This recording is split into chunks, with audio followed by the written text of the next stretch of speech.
South Africa has been left unsettled by the dramatic and deeply troubling news that a former high-ranking police chief known publicly only as General Twiso M was discovered late Tuesday night lying critically injured outside his Johannesburg home after what authorities now believe was a highly coordinated assassination attempt.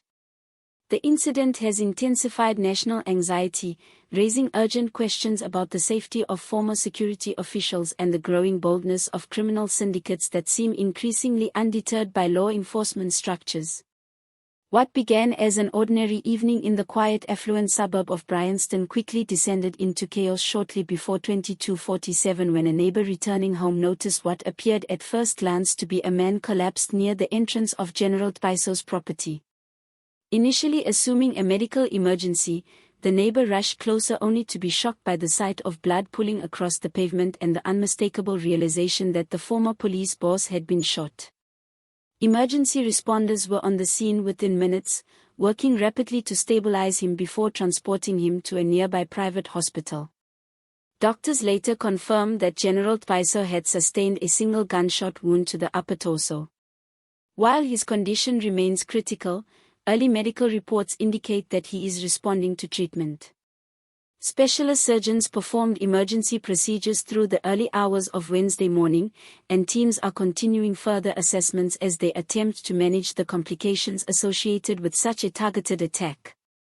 Investigators believe the shooting occurred just minutes before the neighbor discovered him, suggesting that the perpetrators executed their plan swiftly and withdrew before anyone could intervene. What has alarmed detectives the most is the level of precision, planning, and professionalism seemingly displayed by the attackers. A senior investigator close to the scene described the layout, evidence pattern, and overall nature of the shooting as one indicating deliberate coordinated action rather than opportunistic criminality. Forensic teams recovered several 9mm shell casings near the driveway, and early ballistic analysis suggests the firearm used was equipped with the suppressor. This single detail has greatly influenced the direction of the investigation, as the use of a suppressor is consistent with an intent to carry out the attack quickly, quietly, and with minimal chance of drawing immediate attention from neighbors or passing vehicles. Adding to the growing list of troubling elements, the neighborhood experienced a brief but suspicious power outage approximately 20 minutes before the shooting.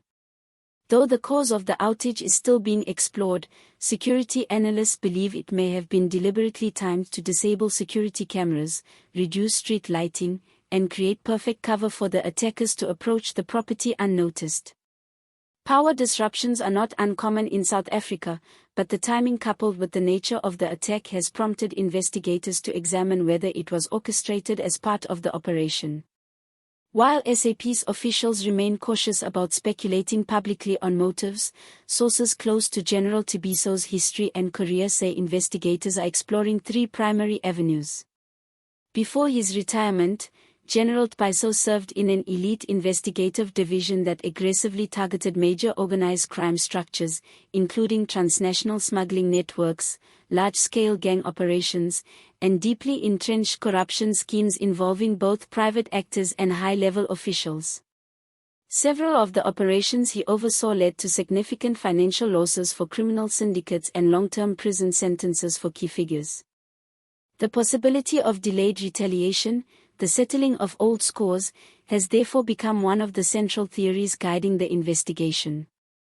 Such targeted attacks on former law enforcement officials have precedent in other nations grappling with organized crime, and analysts warn that some syndicates are known for waiting years before striking back when security protections have weakened.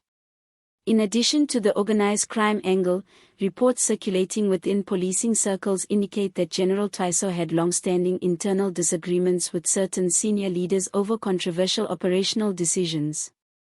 Some of these disputes were never made public, but were described by insiders as intense, bitter, and politically charged. Investigators are working to determine whether any unresolved personal or professional conflicts may have escalated into something far more dangerous. Post-retirement. The world of high-level policing is often rife with political tensions and competing interests. And retired officials who once wielded influence are sometimes seen as threats, especially if they retain sensitive information. This brings investigators to the third theory, the possibility that General Tabiso possessed information that could be damaging to powerful individuals in political or criminal networks. Retired intelligence and policing figures often carry knowledge that remains valuable or dangerous long after they leave office. If the former general had access to information capable of exposing major operations, implicating influential figures, or destabilizing political alliances, such knowledge could make him a potential target. While authorities stress that this line of reasoning remains speculative, it has not been ruled out due to the sophistication of the attack. In response to the gravity of the situation, SAPS has taken the unusual step of deploying a multidisciplinary task team composed of top detectives, intelligence operatives, and forensic experts. In a strongly worded public statement, SAPS condemned the attack, calling it a direct assault on the stability and integrity of South Africa's security establishment. Political leaders echoed the sentiment, warning that an attack of this nature on a former top police official signals a disturbing rise in criminal confidence and undermines the perception of state security. On social media, thousands of citizens expressed frustration, fear, and outrage, demanding transparency and swift arrests, while others criticized the government for failing to protect retired officials who remain high-risk targets. Residents of Bryanston reported hearing what they described as a faint, muffled sound around the time of the shooting, though few reckoned